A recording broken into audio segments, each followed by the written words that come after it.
President Trump posted on Truth Social today, stating that the US military is very close to achieving its objectives and is considering winding down military operations in the Middle East with respect to Iran. The notion of approaching an end primarily refers to the phased accomplishment of military goals rather than an immediate cessation of hostilities. Trump asserted that the Strait of Hormuz should be guarded by other nations that utilize it, as the United States no longer needs to bear the full responsibility, given that Iran's threat has been substantially eliminated. By announcing the impending conclusion, while military operations have not yet fully concluded, Trump's primary objective appears to be stabilizing global energy markets. Oil prices surged to $120 per barrel earlier this week, triggering intense domestic voter concerns regarding inflation. Through signaling that the war is nearing its end, Trump seeks to politically declare success while alleviating economic pressures. A U.S. official indicated that he does not interpret Trump's post as foreshadowing the imminent end of the war. Rather, the president is merely stating that the United States is approaching completion. Meanwhile, U.S. forces continue to conduct intense strikes. Several more weeks will be required, with the current focus shifting to battlefield cleanup operations, including the removal of mines from the Strait of Hormuz, the search for Iranian mobile launchers,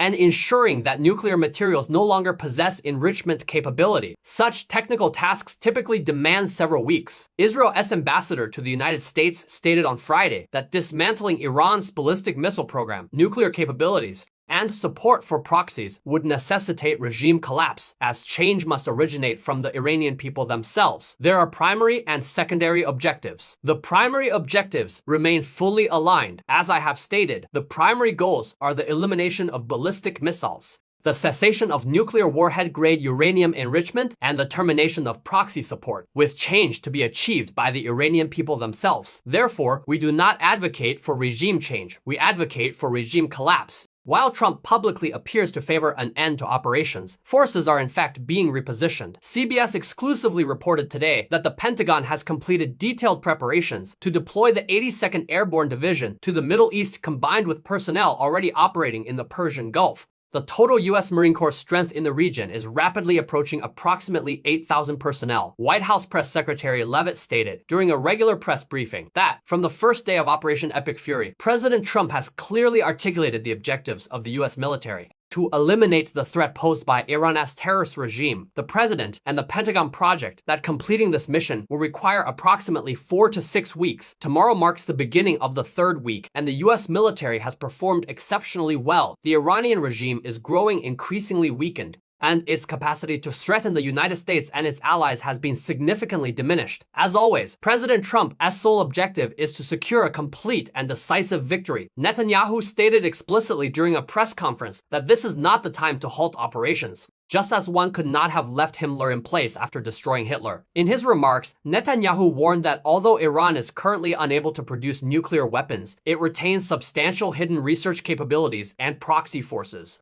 He urged Trump to maintain this unprecedented level of pressure until Tehran fully signs a surrender agreement. Saudi Arabia has agreed to permit us forces to utilize King SHD airbase in Taif, Western Saudi Arabia, to support operations against Iran. Due to repeated attacks by Iranian Shah drones on Prince Sultan airbase in eastern Saudi Arabia in recent times, the U.S. military urgently requires a more distant operational hub beyond the range of most low-cost suicide drones. While remaining proximate to Red Sea logistical nodes, Taif's location in western Saudi Arabia places it farther from Iranian territory, exceeding the effective operational range of the majority of inexpensive suicide drones. The opening of Taif base indicates that the U.S. military is preparing for a potentially protracted conflict. Although Prince Sultan Air Base offers advanced facilities, it has proven excessively vulnerable to saturation attacks by modern drones. The greater strategic depth provided by Taif enables safer deployment of aerial refueling aircraft, early warning aircraft, and long-range strike platforms. The United Arab Emirates has indicated readiness to sustain a prolonged conflict lasting up to 9 months. The United States is pressing Saudi Arabia to participate in offensive actions. Iran has warned neighboring countries that continued assistance to US forces will invite further strikes. Iran issued an evacuation order to civilians and residents of Ras Al Khaimah in the United Arab Emirates, stating that, given the area's use in military operations targeting Iranian islands, Ras Al Khaimah will become a target of attacks in the coming period. All residents are urged to depart the city immediately. Ras Al Khaimah's 200,000 residents are now directly in the line of fire. While Gulf states confront the most severe existential challenge since their founding, the British government has formally confirmed authorization for US forces to utilize Diego Garcia and Fairford bases for strikes against Iranian missile launch sites. In a telephone conversation today with the British Foreign Secretary, Iranian Foreign Minister Arakai stated unequivocally that permitting us use of these bases would be regarded as participation in aggression, and Iran reserves the right to exercise self-defense under Article 51 of the United Nations Charter. Araki remarked that the overwhelming majority of the British people do not wish to become involved in the war that Israel and the United States have chosen to wage against Iran. Mr. Starmer, disregarding the interests of his own people, has permitted British military bases to be used for aggression against Iran, thereby placing British lives in jeopardy. Iran will exercise its right of self-defense. Starmer had previously rejected Trump's request to use British bases for the initial strikes, citing the need to ensure a legal basis for the action, following Iranian drone attacks on the US base in Bahrain and the Akrotiri base in Cyprus. Starmer altered his position, stating that strikes against the sources of Iranian missiles are necessary for collective self-defense and the protection of British personnel. A senior Middle East security source revealed that radar systems around the Persian Gulf detected an Iranian ballistic missile launched toward Diego Garcia military base today. It was either intercepted or experienced an in-flight malfunction. The U.S. Central Command has not yet issued an official statement,